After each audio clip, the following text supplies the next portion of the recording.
But इनकी cars में complains बहुत ज़्यादा आती हैं कि भाई इंस्टाग्राम पे रील आती रहती है कुछ ना कुछ कि कहीं गाड़ी रुक गई, कोई फीचर अटक गया या स्क्रीन अटक गई, कुछ ना कुछ होता रहता है। इतने क्यों आ रहे हैं इसमें? ये दो चीज़ें महिंद्रा को बहुत ज़्यादा हर्ट करी थी। एक उनके रॉक्स की जो हुआ था ये, कि जब उनका आप रिवर्स कैमरा लगाते हो, और ये मेरे भी फ्रेंड्स ने और हम सब ने एक्सपीरियंस किया है कि हमने जब रॉक्स का कैमरा आपकी रिवर्स गियर लगाई, कैमरा थोड़ा सा लैग करा। ये तो एक बहुत छोटा सा मैं आपको बता रहा हूँ, ये रॉक्स की बात बता रहा हूँ, जब लॉन्च हुई थी। ठीक है, अब शायद उन्होंने सॉफ्टवेयर का ग्लिच होगा, उन्होंने रेक्टिफाई कर लिया होगा। एक कार उनको बहुत ज़्यादा उनको क्रिटिसिज्म मिला था एक कार से, उनकी जो आई थी BE6। सबसे पहला क्रिटिसिज्म तो यहीं से मिल गया कि जब उन्होंने अपनी कार को लॉन्च किया तो 6E नाम रखा गया। अब एक इंडिया में एक बहुत बड़ी एयरलाइंस है जो दावा करती है कि 6E उनका है, जो कि सही भी होगा। तो इसीलिए उनको अपना नाम ही चेंज करना पड़ा। ये जो आप BE6 जो गाड़ी देखते हो, इसका नाम पहले 6E था, तो इसका नाम चेंज करके BE6 रखा गया। और इस गाड़ी में बहुत कंप्लेंट्स देखने को मिली कि ये इधर रुक जाती है, उधर रुक जाती है, गर्म हो जाती है। इसकी मल्टीपल रील्स आई थी, तो इसका बहुत क्रिटिसिज्म मिला।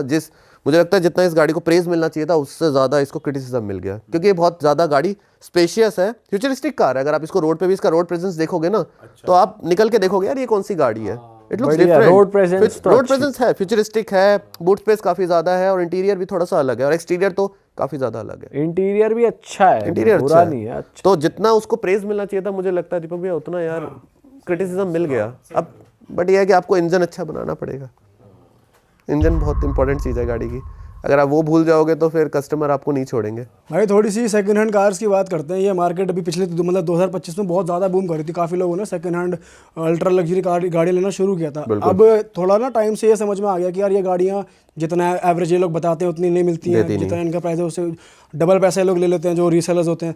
तो आपको क्या लगता है, ये चीज़ अभी सही चल रहा है या फिर नहीं है, या एक्चुअली में इसकी रियल पिक्चर क्या चल रही है अभी सेकंड हैंड कार मार्केट? मुझे पता है क्या लगता है, पिछले 3 साल में जो इतना बूम आया है, आई थिंक इसके रिगार्डिंग, प्री ओन्ड के रिगार्डिंग बहुत कंटेंट बनना स्टार्ट हुआ है। तो लोगों को क्या होता है, जो भी चीज़ नई आती है ना, लोग बहुत एक्साइटेड हो जाते हैं कि यार ये क्या है, कि कैसे 8 लाख की ऑडी मिल रही है, क्योंकि उस ऑडी की कीमत तो 50 लाख है, वो 8 लाख की कैसे मिल रही है, तो लोग ले के देखते हैं। नो डाउट ये गाड़ियाँ महंगी होती है, नई लेने के लिए बहुत डिफ़िकल्टी होती है, और कहीं कहीं डीलर्स भी ट्रिक करते हैं। डीलर्स जितनी चीज़ें बतानी चाहिए, कुछ डीलर्स नहीं बताते, ज़्यादातर बताते हैं बट कुछ नहीं बताते। हालांकि अब ये मार्केट भी सैचुरेट हो चुका है, और मुझे ऐसा लगता है कि अगले आने वाले 5 साल में ये मार्केट एक 2 पैरेलल मार्केट आके खड़े हो जाएंगे, new car and use car, और दोनों ही बहुत अच्छा बिजनेस करेंगे। क्योंकि बहुत ऐसी गाड़ियां हैं, जैसे अब आपकी ईवी है, अभी ईवी प्री ओन्ड कार्स में इंट्रोड्यूस नहीं हुई हैं, अब आने वाले 1-2 साल में वो भी इंट्रोड्यूस होने लगेंगी। तो एक बहुत बड़ा मार्केट होने वाला है यूज कार का भी। और दूसरी चीज़ जो मुझे लगता है कि डीलर ट्रिक करते हैं, कोई डीलर करते हैं, बट मुझे ऐसा लगता है अगर आपको थोड़ी बहुत नॉलेज है और आप एक मैकेनिक लेके, या फिर आप इंस्पेक्शन PDI कराते हो अपनी गाड़ी का, प्री डिलीवरी इंस्पेक्शन कराते हो, तो आप सेकंड हैंड गाड़ी बिना किसी इशू के ले सकते हो, मुझे नहीं लगता। पर कुछ ऐसा भी होता है जब आप सेकंड हैंड कार पे लोन लेते हो तो महंगा इंटरेस्ट मिलता है आपको? ये थोड़ा सा आपने जो बताया पीयूष भैया, थोड़ा सा रहता है कि जब आप नॉर्मली अगर नई गाड़ी पे लेते हो तो आपको मिलता है कुछ 8.5 या 8.4 से 9 तक रेट ऑफ इंटरेस्ट। जब आप यूज कार लेते हो, ये बहुत लोगों को नहीं पता होगा, 12.4 से तो स्टार्ट होता है, मतलब 12.5% से स्टार्ट होगा। और ऐसे नहीं कि भैया ये गाड़ी तो 3 दिन पुरानी है, इस पर नहीं, गाड़ी एक भी दिन पुरानी हो गई ना, जैसी सेकंड ओनर होगी, आपका लोन सीधा 12.5% से स्टार्ट होगा, और वो 15% तक भी जाता है। तो एक छोटी सी एडवाइस है कि अगर ले रहे हो पुरानी गाड़ी तो डाउन पेमेंट ज़्यादा कर दो, ताकि लोन की जो EMI आपको जो इफेक्ट कर रही है वो इतना ज़्यादा इफेक्ट ना करे। बाकी बहुत लोगों को नहीं पता था कि इसकी जो EMI जो इसका रेट ऑफ इंटरेस्ट होता है वो अलग होता है। भाई ये जो नया GST लॉ आया, रूल आया है, और GST कम हो गया है, परसेंटेज कम हो गया है, इस वजह से भी कुछ मार्केट में इफेक्ट हुई है सेकंड हैंड कार मार्केट? बहुत ज़्यादा। अब मैं आपको बात बताता हूँ ना, एक नेक्सन गाड़ी का अगर एग्जांपल लें, तो जब आपको नेक्सन, अगर वो 1 साल पुरानी नेक्सन बेचते हैं प्री ओन्ड मार्केट में 1 लाख 1.5 लाख शायद कम प्राइस में, GST के बाद 75,000 तो वैसे ही सस्ती हो गई। तो जो एंड यूज़र होता है वो कहता है यार मेरे को जब 50,000 ही फ़र्क पड़ रहा है तो मैं एक नई गाड़ी लूँगा ना फर्स्ट ओनर, मैं क्यों सेकंड हैंड पे जाऊँगा। तो हर गाड़ी पे एक अच्छा खासा अमाउंट कम हुआ है, क्योंकि GST का भी बहुत ठीक ठाक अमाउंट कम हुआ है। ऐसे नहीं है 1-2% हुआ था, बहुत ठीक ठाक हुआ था, शायद 28 से किसी का 18 पे भी आया है, और किसी का 18 से शायद कम भी हुआ है। तो इसलिए बहुत नेगेटिव इम्पैक्ट पड़ा है प्री ओन्ड के मार्केट पे। बहुत ज़्यादा। मेजर इम्पैक्ट उन पे पड़ा है जो 50 लाख से महंगी गाड़ियां हैं, और प्री ओन्ड लोग मोस्टली वही वाले सेगमेंट में लेते हैं, थोड़े ज़्यादातर हायर लेते हैं। सेगमेंट में लेते वो जैसे आप बताते हो कि यार जो 12-15 लाख की ले रहा है ना, वो तो नहीं ले लेगा, वो हैं। नहीं उसके ले लेगा। पास तो बहुत ऑप्शंस आ गए। उसके बाद बतेरे ऑप्शन आ गए। 20 लाख से कम में ना इंडियन मार्केट में ना काफ़ी कुछ खुला पड़ा हुआ है अभी। तो 50 लाख से जब आप ऊपर जाते हो ना, 50 लाख से जो ऊपर फिर कस्टमर खर्च करते हैं ना, तो फिर कस्टमर का तरीका अलग हो जाता है गाड़ी देखने का। उसके लिए मेरे ख्याल से कार्स से ज़्यादा ज़रूरी होता है ट्रस्ट। तो वो ट्रस्ट प्री ओन्ड मार्केट अभी धीरे धीरे बना रही है, और जीएसटी का उस पर भी बहुत तगड़ा इफेक्ट पड़ा, तो बड़ा मुश्किल काम था। भाई लोगों ने सुपर कार्स भी सेकंड हैंड कार्स खरीदी हैं, तो वो भी सही चीज़ है खरीदने के लिए आज की डेट में। मैं पता है, अगर मैं एक बात बताता हूँ, अगर आप 50 लाख से ज़्यादा या 60 लाख या 1 करोड़ खर्च कर रहे हो ना, तो आपको बहुत सेलेक्टिव होना पड़ेगा कि मेरे को गाड़ी कहाँ से लेनी है, किस डीलर से लेनी है। फिर उस गाड़ी के बैकग्राउंड से ज़्यादा उस डीलर का बैकग्राउंड आपके लिए मायने रखना चाहिए। अगर मैं किसी को 80 लाख रुपए दे रहा हूँ और वो एक ब्रांड एंटिटी नहीं है, वो एक डीलरशिप है, एक सिंगल पर्सन एंटिटी है, तो जैसे आप ब्रांड के बैकग्राउंड देख के BMW लेते हो, तो आपको उस डीलर का बैकग्राउंड जरूर देखना चाहिए। ये फैक्ट है, क्योंकि रिस्क हो जाएगा।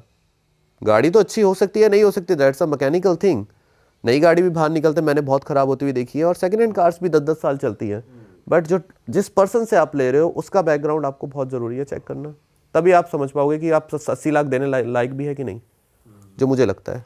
अच्छा भाई, जब हम अभी तो हम मिड साइज गाड़ियों की मिड रेंज प्राइस 50 लाख के अराउंड की बात कर रहे हैं, लेकिन जब हम 1 CR टच करते हैं, जैसे डिफेंडर हो गई, डिफेंडर तो डिफेंडर अगर किसी को पसंद नहीं आ रही, तो सेम बजट में उसको कोई ऑल्टरनेटिव समझ नहीं आता।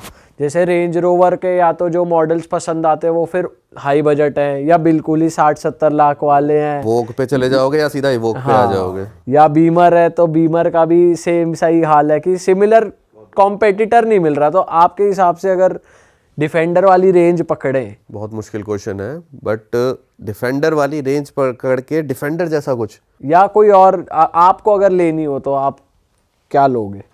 अगर मुझे डिफेंडर का मेरे पास बजट है, तो एक ऑप्शन अभी है इंडिया में, हालांकि मैं वो नहीं लूँगा, बट एक ऑप्शन है, क्योंकि उसके आसपास के ऑप्शन बड़े मुश्किल हो जाते हैं कि या तो सीधा इवोक पे आना पड़ता है, या फिर आपको वेलार पे या वोक पे जाना पड़ता है, और ऑटोबायोग्राफी तो फिर बहुत ज़्यादा, या जी वैगन जी6। वेलार भी काफी कॉम्पैक्ट लगती है, वेलार भी ज्यादा compact बड़ी लगती नहीं है। लगती। वेलार और डिफेंडर को कंपेयर नहीं कर सकते मेरे हिसाब से, क्योंकि डिफेंडर कुछ ज्यादा ही बढ़िया है उससे। ज़्यादा बढ़िया है। तो आप टेस्ला की कार्स अगले साल वेट कर सकते हो, जो टेस्ला की लॉन्च हो रही है। टेस्ला की 3 कार्स लॉन्च हो रही है, मॉडल 3, Z एंड एक मॉडल और है उनका, तो वो वेट कर सकते हो आप। बट डिफेंडर का ऑल्टरनेट ढूंढना मेरे लिए भी बड़ा मुश्किल आपको है। पर्सनली डिफेंडर कैसी लगती है? बहुत अच्छी गाड़ी है, बहुत चीता गाड़ी है, बहुत रॉयल गाड़ी है, बहुत बीस्ट है, और उसकी जो प्रेजेंस है, मुझे नहीं लगता कि कोई और कार उसके आसपास उस बजट की गाड़ी में दे पाएगा। बट आपको उसका इंटीरियर हल्का नहीं लगता कंपैरेटिवली कि इतनी लग्जरी? छोटी सी स्क्रीन है बहुत। स्क्रीन थोड़ी सी मुझे लगती है, मैं जब उसमें बैठता हूँ स्क्रीन हल्की सी लगती है कि हाँ यार, बट जब आप उसमें पीछे बैठ रहे हो और उसको चला रहे हो, जो उसका कंफर्ट है ना और मज़ेदारी है, तो वो ना फीका पड़ जाता है उसके आगे सब, मुझे लगता है। और जो उसकी बिल्ड है, मुझे लगता है बिल्ड के लिए ही वो, उसका जो रोड प्रेजेंस है अपना बिल्ड के चक्कर में ही बना रही है वो। जैसे आपकी AMG हो गई, आपकी AMG कह रहा हूँ, 63 हो गई, जी वैगन जिसे हम कहते हैं, उसका भी रोड प्रेजेंस है पूरा, लोग पैसे लगाते हैं उसमें। अभी मैं एक जी वैगन देख रहा था, उस गाड़ी की कीमत शायद थी 2 करोड़ 12 लाख, उसमें पर्सन ने 60 लाख रुपए अंदर लगवाए हैं। मतलब 60 लाख आप गाड़ी पे लगाओ बाहर, समझ में, उसने इंटीरियर में 60 लाख खर्च करे थे। भाई इंटीरियर तो वैसे ही बढ़िया होता है। मैंने कहा सर क्यों करे, कह रहे वाइफ को पसंद नहीं आया। 60 लाख एक बहुत बड़ा रकम है। तो यही है कि जो आपने बताया कि डिफेंडर के बजट में, मेरे पास भी सही बताऊं उसका आंसर नहीं है कि उस बजट में ऐसी प्रेजेंस रखने वाली कोई गाड़ी मिल जाए। अगर आप जाओगे, अगर आप BM में भी जाते हो, BM में भी मुझे उसके आसपास कुछ नहीं दिख रही है। अगर आप X7 लेना चाहते हो तो आप X7 ले सकते हो। अगर आप ऑडी में जाते हो तो Q8 एक लॉन्च हुई है अभी, Q8 की भी काफ़ी अच्छी प्रेजेंस है। बट वो सारी जो गाड़ियाँ हैं ना, वो अनकन्वेंशनल्स हैं, अनकन्वेंशनल कार्स हैं। वो कोई भी इस तरीके की गाड़ी आपको नहीं मिलेगी। ये अलग, इसकी ना एक गाड़ी अलग है डिफेंडर। आप X7 ले सकते हो, आप वो ले सकते हो, Q8 ले सकते हो, बट नहीं GLE भी तो इस रेंज की है। GLE ले सकते हो, GLE 350 होती है। थोड़ी सी महंगी है, बट मतलब वो GLE थोड़ी 145 की है, वो 1 करोड़ 45 नहीं, वो GLS नहीं है महंगी। GLS उससे भी महंगी है। GLS उससे भी महंगी है। तो वो बीस्ट अलग है सारी। GLS आप 450 देख सकते हो, GLS 450 से भी ज़्यादा आती है, तो वो तो फिर बजट बहुत ज़्यादा हो गया, 2 करोड़ के ऊपर चले गए हो। भाई अगर हम वापस आए 20 लाख की रेंज वाली गाड़ियों पे, तो आजकल दो सबसे टफ कंपेटिटर कौन कौन से चल रहे हैं?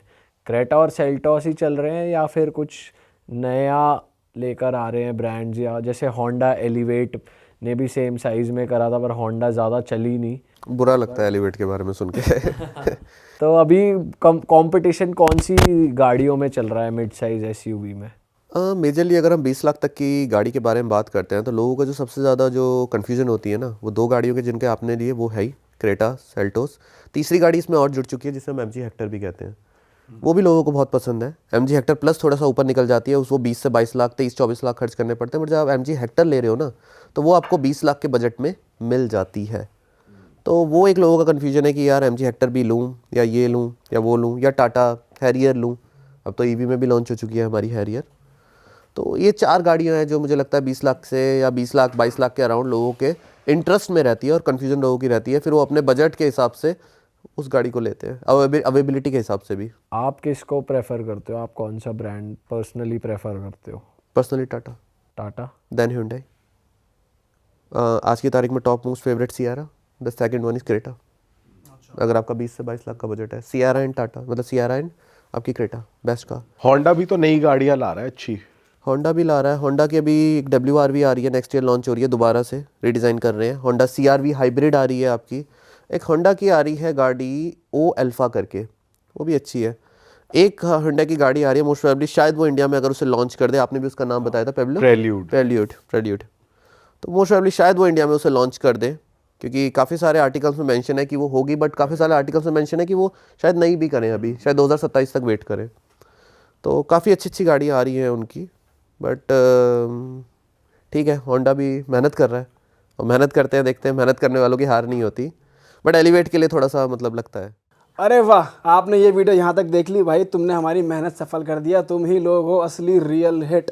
और अगर आपको बहुत मज़ा आ रहा है ऐसी क्लिप्स में, ऐसी वीडियोस में, तो फटाफट जाइए प्लेलिस्ट पे, बिंज वॉच कीजिए, सारी वीडियोस देख डालो और मौज काटो। That is it. हम मिलेंगे नए पॉडकास्ट में, नए क्लिप में। Till then bye bye, see you, take care, do subscribe.